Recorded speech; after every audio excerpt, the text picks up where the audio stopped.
சில நேரங்களில் நம்முடைய ஜெபங்களுக்கு உடனே பதில் வருகிறது. சில நேரங்களில் அல்லது பல நேரங்களில் நம்முடைய ஜெபங்களுக்கு பதில் உடனே வருகிறதில்லை. அது தாமதமாகிறது. நாம் எதிர்பார்த்து கொண்டே இருப்போம். இன்னைக்கு நடக்குமா, நாளைக்கு நடக்குமா?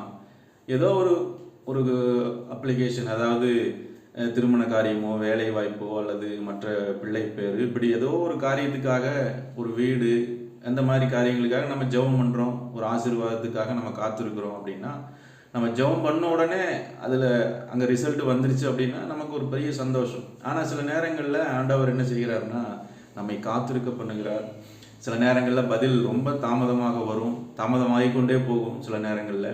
அப்படி இருக்கும்போது நம்மளுடைய இருதயத்தில் ஒரு சோர்வு நமக்குள்ளே வந்து விடுகிறது. எவ்வளோ நாள் தான் வெயிட் பண்ணுறது அப்படின்னு சிலர் என்ன பண்ணுகிறாங்க அப்படின்னு சொன்னால், அவங்களுடைய சுய முயற்சியே அங்கே தொடங்க ஆரம்பிச்சிருவாங்க. இனிமே நம்ம லேட் பண்ணக்கூடாது, நம்மளால் என்ன முடியுதோ அதை நம்ம செஞ்சுருவோம். அப்போ கர்த்தருடைய பிள்ளைகள் இந்த மாதிரியான ஒரு சூழ்நிலை வரும்போது என்ன செய்யணும் அப்படின்னு பார்க்கும்போது, ஏசாயா 40ஆம் அதிகாரத்தில் 31வது வசனம் சொல்லுது, கர்த்தருக்கு காத்திருக்கிறவர்களோ புது பலன் அடைந்து கழுகுகளைப் போல சட்டைகளை அடித்து அவர்கள் எழும்புவார்கள்.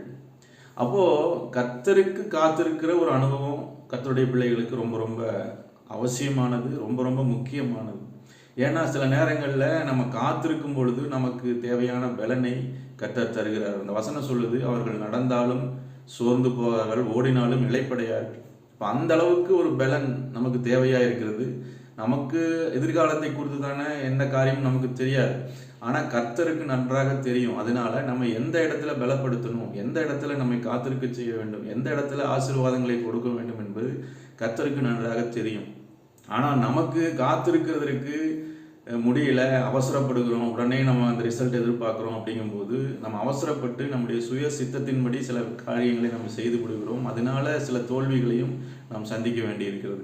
வசனம் தெளிவாக சொல்கிறது, கர்த்தருக்கு காத்திருக்கிற ஒரு அனுபவம் நமக்கு ரொம்ப ரொம்ப அவசியம். அவர்களுக்கு தான் புது பலன், அவர்கள் தான் கழுகுகளைப் போல செட்டைகளை அடித்து அவர்கள் எழும்புவார்கள் என்று வேதம் நமக்கு கற்றுக் கொடுக்கிறது. அதனால் எந்த சூழ்நிலையாக இருந்தாலும் நம்ம ஜெபித்திருப்போம், பதில் வராமல் இருக்கும், தாமதமாகும், இருந்தாலும் பரவாயில்ல, கர்த்தர் நம்முடைய வாழ்க்கையிலே கிரியை செய்யும் மட்டும் நாம் காத்திருப்போம். காத்திருக்கிற அனுபவம் நமக்கு ஒரு பலனை கொடுக்கும். கழுகு போல சட்டைகளை அடித்து எழும்புகிற ஒரு அனுபவத்தை நமக்கு கொடுக்கும். ஒரு புது பலனால் கர்த்தர் நம்மை நிரப்புவார். God bless you. மீண்டும் நாளைக்கு சந்திப்போம். Have a good day.